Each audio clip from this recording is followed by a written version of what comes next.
Welcome to the lesson. In the last video, we have removed the default properties information. Now we will upload the image. Before uploading the image, we'll copy the line from here and we'll place it in description box. We'll make it shorter, reflect.com, and tags organic online black pepper Shillong. Okay, and offers. We'll copy this here.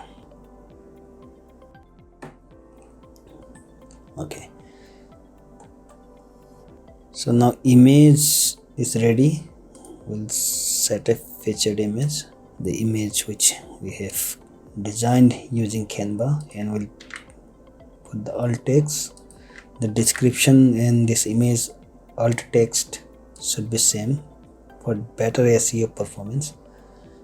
And now we can see it is showing green. Okay, if you purchase premium one, you can add 5 keywords. However, we are using free, that is why we can get only one option here. From here we can create a new category would be black paper, right? Because we are promoting black paper.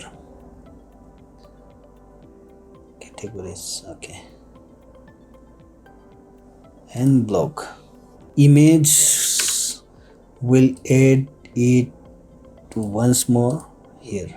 We'll copy our internal link and here we'll add the link, so our website is interlinked.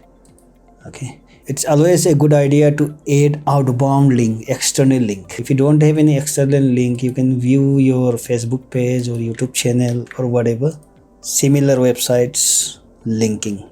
Leonard Organic, which is built by me, I'll link to this website. Okay, so I'll link to this website, the black paper option, special offers, I'll link it and I'll pick the option to open in a new tab. Okay, update and publish. Optimized properly. Next thing is we have to implement schema markup, structured data. For that, one more plugin will require is header and footer. This one, header and footer. Okay, this plugin. We'll install this plugin. I'm installing. Okay, the plugin is installed. Let us activate this.